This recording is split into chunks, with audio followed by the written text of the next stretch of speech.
Hello, Jesus people. Today I'm going to talk about the bride of Christ. Now, the church is totally inaccurate about this, that they've been, the churches that teach this, that the church is not the bride of Christ, okay? If you do any kind of research, there's just way too many questions that come up. First of all, in the Old Testament, the husbandman of the land was represented by God, and also physically, by people who tend the land. It's represented now. I mean, if you have a vineyard or anything, you're the husbandman of the land. It's just a representational terminology. It's a metaphor, okay?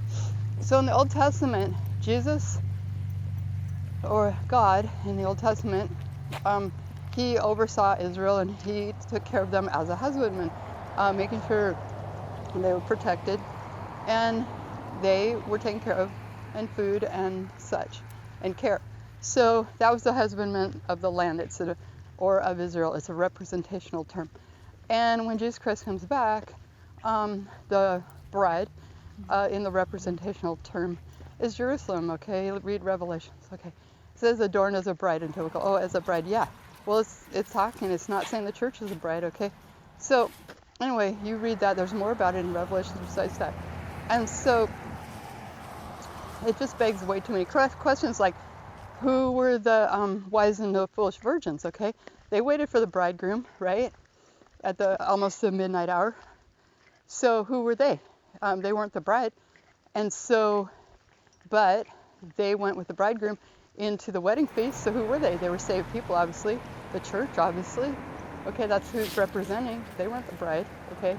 So how about the wedding feast? When the king had the wedding feast for his son, he went to the highway and byways and he brought people in because he wanted the wedding feast full.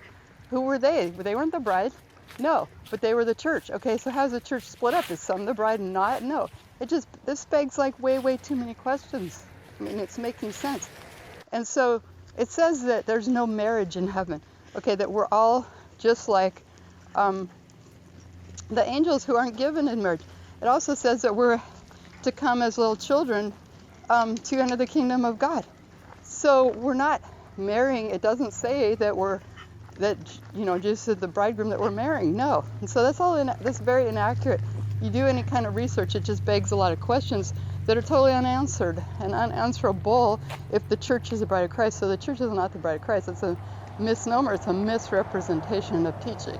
It's wrong. It's just a myth because it's a perpetuated myth that one person started and then people just caught on and just started perpetuating it and were lazy about it, didn't do the research for themselves, and just made an assumption that's inaccurate. Now all these people believe it just because that's what's being taught, and they haven't read their Bible for themselves. Okay, so it makes sense. So Jesus coming back for a church that is without spot or wrinkle. That's a church, okay? And then the church is grafted. We're grafted. The church is each individual believer who believes in Jesus Christ.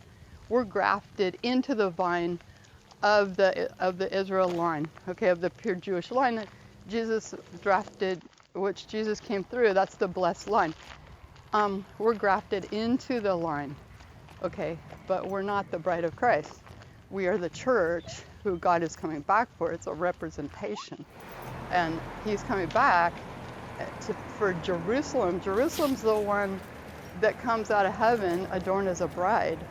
So this is a representational position of Jesus, who's going to come in the center and sit in the center of Jerusalem and be king.